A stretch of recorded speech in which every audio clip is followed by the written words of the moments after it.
Hello dear aspirants, આપ સર્વેનું અમારી YouTube channel game changing સાયકોલોજીમાં હાર્દિક સ્વાગત છે. આજના વિડીયોમાં આપણે પ્રોબેશન ઓફિસર, ચીફ ઓફિસર તેમજ અન્ય કેટલીક સરકારી પરીક્ષાઓ માટે સમાજશાસ્ત્ર એટલે કે સોશિયોલોજી સબ્જેક્ટ અગત્યનો છે અને સાથે સાથે જે વિદ્યાર્થીઓ બેચરલ ઇન સોશિયોલોજી અને માસ્ટર ઇન સોશિયોલોજી સાથે સંકળાયેલા છે તો ઓફકોર્સ એમને માટે પણ આ વિડીયોઝ જે છે એ ખૂબ અગત્યના છે. અને એ અંતર્ગત આપણે સમુદાય અને જૂથ એ ટૉપિકની ચર્ચા કરી રહ્યા છે. તો તમે અગાઉના વિડીયોઝ જોયા ન હોય તો પ્લેલિસ્ટમાં જઈને એ વિડીયોઝ પણ ચેક કરી લેશો. અગાઉના વિડીયોમાં બેઝિકલી આપણે વાત કરીએ તો ગ્રામીણ સમુદાય, શહેરી સમુદાય અને જે ધર્મના આધારે સમુદાય છે, સાથે સાથે ગ્રામીણ સમુદાય અને શહેરી સમુદાય કોને કહેવાય, એની વ્યાખ્યાઓ શું છે અને કઈ રીતે એની જે મેઇન કેરેક્ટરિસ્ટિક્સ છે એટલે કે લક્ષણો છે કયા કયા છે એ વિશેની આપણે વિસ્તૃતમાં ચર્ચા કરી હતી. હવે આજના વિડીયોમાં એક નવો ટૉપિક જે છે આદિવાસી સમુદાય. તો આદિવાસી સમુદાય એટલે શું, એની સાથે કયા કયા જે લક્ષણો છે એ સંકળાયેલા છે અને શા માટે આદિવાસી સમુદાયનું આગવું અનેરું મહત્ત્વ છે, તો એ વિશેની એક ઝાંખી આપણે આ વિડીયો થકી કરીએ. તો આપણે જોઈએ આદિવાસી સમુદાય એટલે કે જે ટ્રાઇબલ કમ્યુનિટી છે એમના વિશે. ગ્રામ સમુદાય અને નગર સમુદાયથી જુદી એવી વિશિષ્ટ સામાજિક, સાંસ્કૃતિક અને આર્થિક જીવનશૈલી ધરાવતા અને મોટે ભાગે પ્રાથમિક કક્ષાનું સામુદાયિક જીવન જીવતા જુદા જુદા આદિવાસી સમુદાય ભારતમાં વસવાટ કરે છે. હવે આપણે અગાઉના વિડીયોમાં જોયું હતું કે ગ્રામીણ સમુદાય અને સાથે સાથે નગર સમુદાય. હવે ગ્રામીણ અને નગર સમુદાય આ બંનેથી એકદમ જુદા અને સાથે સાથે વિશિષ્ટ સામાજિક અને સાંસ્કૃતિક, જો કઈ કઈ રીતે વિશિષ્ટ આગવી લાક્ષણિકતાઓ ધરાવે છે તો સામાજિક એટલે કે સામાજિક, સાંસ્કૃતિક અને આર્થિક. હવે આપણે વાત કરીએ સામાજિક, તો એ લોકો જે છે they are living in a very backward area. તો સમાજની દ્રષ્ટિએ એમની જે સંસ્કૃતિ છે એ અલગ છે. એમનું જે સંસ્કૃતિ કલ્ચરલ પર્સપેક્ટિવથી જોઈએ તો એમનો પોતાનો ફોક ડાન્સીસ છે, એમના નામ અલગ છે, તો એ સાંસ્કૃતિક વૈવિધ્ય છે. અને નેક્સ્ટ છે આર્થિક જીવનશૈલી. તો એમાં પણ સંભાવ આપણે in compare to rural and urban એરિયાની કમ્પેરિઝનમાં આ જે ટ્રાઇબલ કમ્યુનિટી છે તો એની જે આર્થિક આવક છે એ ઓછી હોય છે. તો એ બેઝિકલી આપણે જે ત્રણ વિશિષ્ટ રચના જોઈ શકીએ, એક સામાજિક આધાર પર, એક સાંસ્કૃતિક આધાર પર અને એક આર્થિક આધાર પર. અને basically they use to live their living style as a primary standard. એક પ્રાથમિક કક્ષાનું જે સામુદાયિક જીવન છે એ જીવે છે. પ્રાથમિક કક્ષાનું એટલે કે ઘણા બેઝિક લેવલો આપણે એવું કહી શકીએ.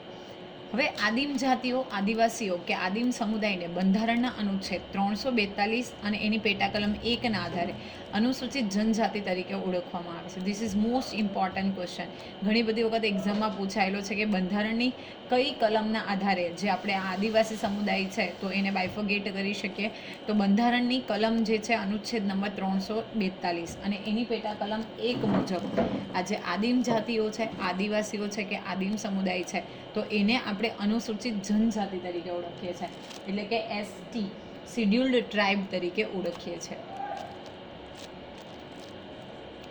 નેક્સ્ટ છે ઇમ્પિરિયલ ગેઝેટિયર. આદિવાસી સમાદાયને નીચે મુજબ સમજાવે છે. હવે આદિવાસી સમુદાયની ડેફિનેશન આપતા ઇમ્પિરિયલ ગેઝેટિયર શું કહે છે તો આદિવાસી કેટલાક કુટુંબોનો સમુદાય છે જે સમાન નામ, સમાન બોલી ધરાવતું અંતરવિવાહી જૂથ છે તથા તેઓ સમાન પ્રદેશમાં વસે છે અથવા સમાન પ્રદેશના વતની છે એવી માન્યતા ધરાવે છે. શું છે કે કેટલાક જે કુટુંબો છે તો એનો એક સમુદાય છે, એનું ગ્રુપ છે જેમના નામ કેવા હોય છે, સમાન એટલે કે ઇક્વલ નેમ્સ છે, એમની બોલી પણ સમાન છે એટલે કે એમની લેંગ્વેજ છે એ પણ સેમ છે, અને અંતરવિવાહી જૂથ છે એટલે કે એકબીજા જૂથના મેમ્બર્સ વચ્ચે they can do marriage. Apart from that એ લોકો શું કરે છે, સમાન પ્રદેશમાં વસે છે એટલે કે કોઈ એક ચોક્કસ પ્રદેશમાં વસે છે અને પોતે સમાન પ્રદેશના જ વતની છે તો એવી એક માન્યતા ધરાવે છે. તો એને બેઝિકલી આપણે શું કહી શકીએ, આદિવાસી સમુદાય કહી શકીએ. એવી જે ડેફિનેશન છે એ ઇમ્પિરિયલ ગેઝેટિયર એ આપી છે. ઓકે, હવે આદિવાસી સમુદાય સમાજના અન્ય લોકોથી સામાજિક વ્યવસ્થા અને અન્ય બાબતોમાં જુદા પડે છે. સમુદાયના સંદર્ભમાં આદિવાસી સમુદાયની લાક્ષણિકતાઓ જે છે એને આપણે હવે જોઈએ કે કેવી રીતે આપણે કઈ કઈ કેરેક્ટરિસ્ટિક્સ છે એ બેઝિકલી આપણે આજે એસટી કમ્યુનિટી છે એટલે કે શેડ્યુલ ટાઈપ એટલે કે આદિવાસી કમ્યુનિટી છે તો એના માટે આપણે ઇન્ડિકેટ કરી શકીએ. તો સૌપ્રથમ છે નિશ્ચિત ભૌગોલિક સ્થાન. તો સમુદાયની વ્યાખ્યામાં આ મહત્વનું લક્ષણ છે. દરેક આદિવાસી સમુદાય નિશ્ચિત ભૌગોલિક સ્થાનમાં વસે છે. તો ધીસ ઇઝ ઇમ્પોર્ટન્ટ કે કોઈ પણ આદિવાસી સમુદાય છે તો એ શું કરે છે, નિશ્ચિત ભૌગોલિક જે સ્થાન છે એટલે કે એક ચોક્કસ ભૌગોલિક સ્થાન છે, એટલે કે આપણે એવું કહી શકીએ જોગ્રાફિકલ લોકેશન છે, તો ત્યાં રહે છે. ફોર એક્ઝામ્પલ, ગુજરાતમાં સાબરકાંઠાથી શરૂ કરી અને આહવા ડાંગ સુધીની ઉત્તર પૂર્વ પટ્ટીમાં મોટાભાગના આદિવાસી સમુદાય વસે છે.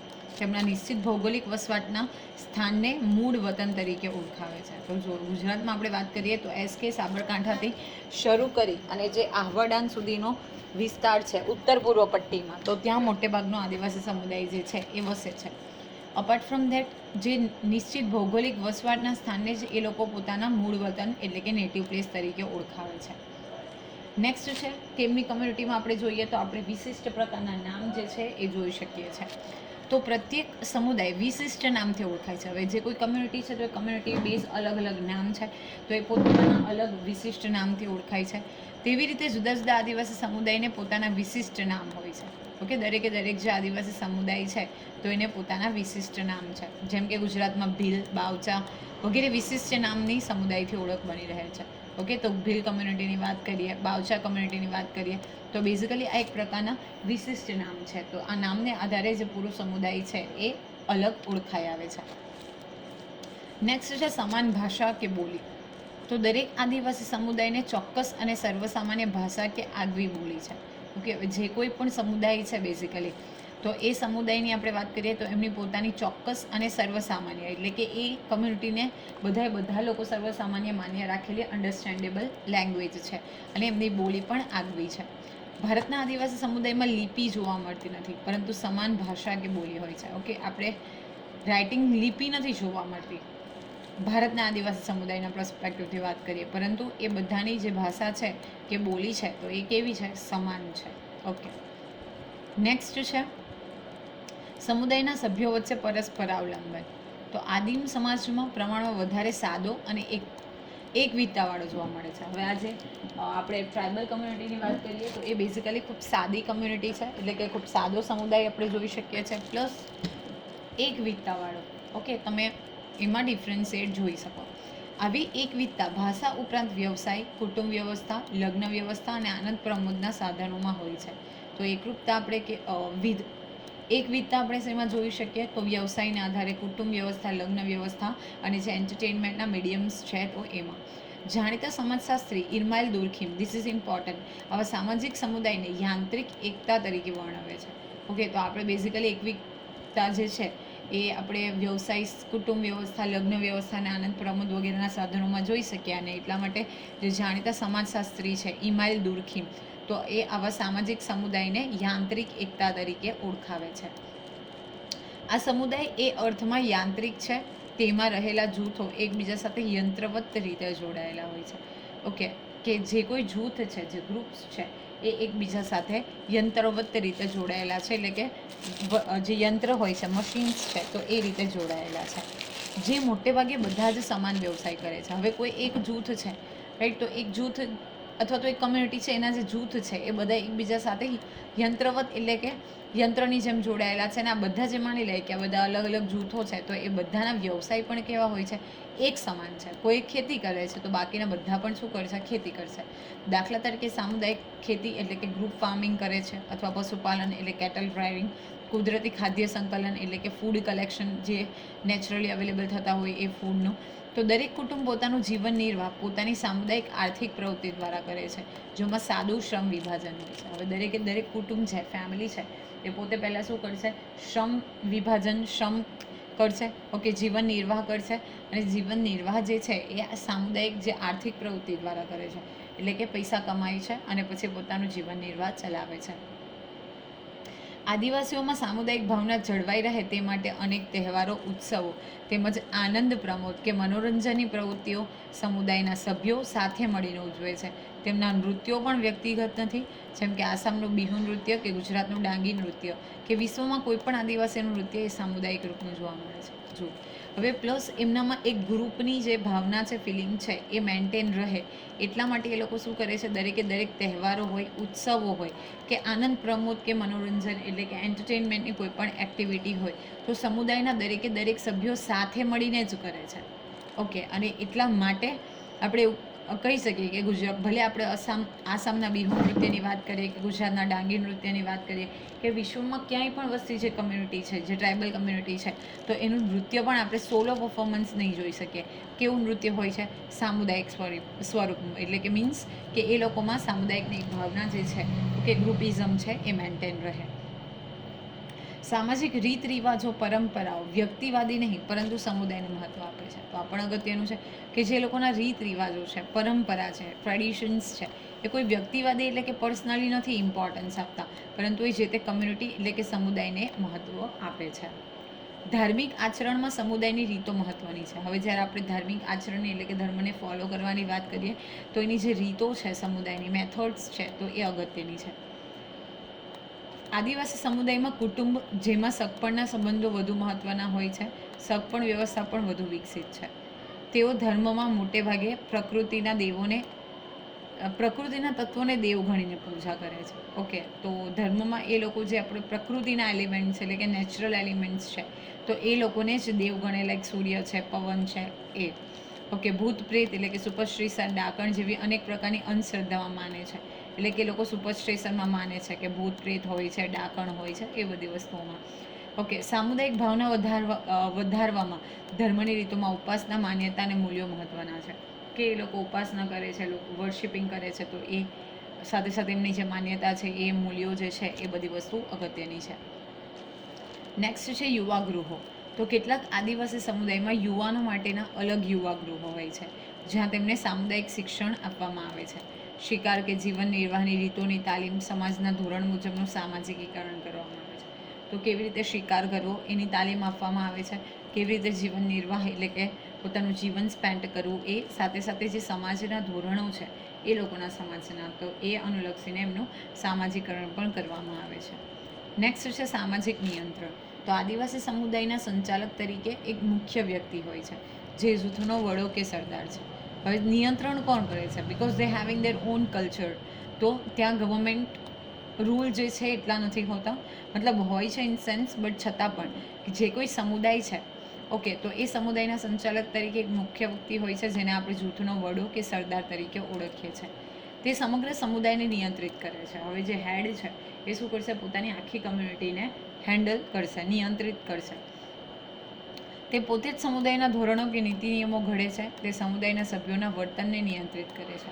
ઓકે, પોતે જ શું બનાવશે? રૂલ્સ અને રેગ્યુલેશન્સ બનાવશે, અને સાથે સાથે જે સભ્યો છે તો એના પણ જે બિહેવિયર છે, વર્તન છે, તો એને શું કરશે? નિયંત્રિત કરશે. સમુદાયના બધા જ સભ્યોએ ધોરણનો અમલ કરવો પડે છે. હવે જે નિયમ આ જૂથના વડા કે સરદાર દ્વારા બનાવવામાં આવે છે, તો કમ્યુનિટીની દરેક વ્યક્તિએ જે રૂલ્સ છે તો એ અમલ કરવા પડે છે, ફોલો કરવા પડે છે. સમુદાયનો કોઈ પણ વ્યક્તિ ધોરણભંગ વર્તન કરે તો સમગ્ર સમુદાયને નુકસાન થાય છે એવું માનવામાં આવે છે. પરિણામે સમુદાયના ધોરણોનો અમલ કરવામાં ન આવે તો તેની ઘણી કડક સજા કે શિક્ષા હોય છે. ઓકે, પર્સનલી એ લોકોની એવી બિલીફ છે, એવી માન્યતા છે કે જે કોઈ વ્યક્તિ રૂલ્સ અને રેગ્યુલેશન્સ ફોલો ન કરે તો એ વર્તન, અને એ ખરાબ વર્તન કરે અથવા તો ધોરણભંગ કરીને વર્તન કરે તો એનું નુકસાન કોણે ભોગવવું પડે છે? તો સમગ્ર સમુદાયને એનું નુકસાન ભોગવવું પડે છે, એવું એ લોકો માને છે. અને એટલા માટે સમુદાયના જે ધોરણો છે અને એનો અમલ કરે, કોઈ વ્યક્તિ એનો અમલ ન કરે એટલે કે એનો ફોલો ન કરે જે રૂલ્સ રેગ્યુલેશન્સ છે એને, તો એના માટે ઘણી કડક સજા અથવા તો શિક્ષા જે છે એ આપવામાં આવે છે. કેટલાક સંજોગોમાં વ્યક્તિને સજાના ભાગરૂપે સમુદાયથી અલગ કરી દેવામાં આવે છે. ઓકે, હવે શું છે? વ્યક્તિને સજાના સ્વરૂપે પોતાની જે કમ્યુનિટી છે, પોતાનું ફેમિલી છે, પોતાની જૂથ છે, તો એમાંથી એને અલગ કરી દેવામાં આવે છે. આમ જો આપણે જોઈએ તો આદિવાસી સમાજ કે જે પ્રાથમિક સાદો સમુદાય છે, તો તેની પણ વિશિષ્ટ આગવી સંસ્કૃતિ, પ્રાથમિક કક્ષાનું શ્રમ વિભાજન, સગપણ સંબંધો વધારે મજબૂત, સમુદાયની સત્તા કોઈ એક જ વ્યક્તિના હાથમાં હોય છે. તો આ પણ અગત્યનું છે કે ભલે પ્રાથમિક ગણાતો સમુદાય છે, પણ એની પોતાની વિશિષ્ટ આગવી સંસ્કૃતિ છે, પ્રાથમિક કક્ષાનું શ્રમ વિભાજન છે. ઓકે, બેઝિકલી ખેતીકામ, પશુપાલનની પ્રવૃત્તિ, એ બધી પ્રવૃત્તિઓ કરતા હોય છે, પરંતુ એની કોઈક સત્તા જે છે એ કોઈ પણ એક જ વ્યક્તિના હાથમાં હોય છે. ઓકે, તો બેઝિકલી આજના વિડીયોમાં આપણે જે આદિવાસી સમુદાય છે એ સાથે સાથે એમના લક્ષણો, પ્લસ બીજું એક આપણે એવું પણ કહી શકીએ કે આ જે કમ્યુનિટી છે તો એ છૂંદણા પણ તમે વધારે જોઈ શકો, એટલે કે જે આપણે રિયલ ટાઈમમાં એટલે કે in current time V use to tell tattoos, right. તો એ પણ પ્રકારનું જે તમે કલ્ચર છે એ જોઈ શકો. પ્લસ જે એમના ઓર્નામેન્ટ્સ છે તો એ પણ આપણા કોમન જે ઓર્નામેન્ટ્સ છે તો એનાથી સમહાવ અલગ પ્રકારે હોય છે. તો આશા રાખું છું કે આ વિડીયોમાં તમને સમજ પડી હશે. અને વિડીયો પસંદ પડે તો વિડીયોને લાઇક કરી અને શેર કરવાનું ભૂલશો નહીં. અને આવા જ વધુ વિડીયોની અપડેટ્સ મેળવવા માટે even you can subscribe our YouTube channel game changing psychology. Thank you for watching the video. Have a nice day.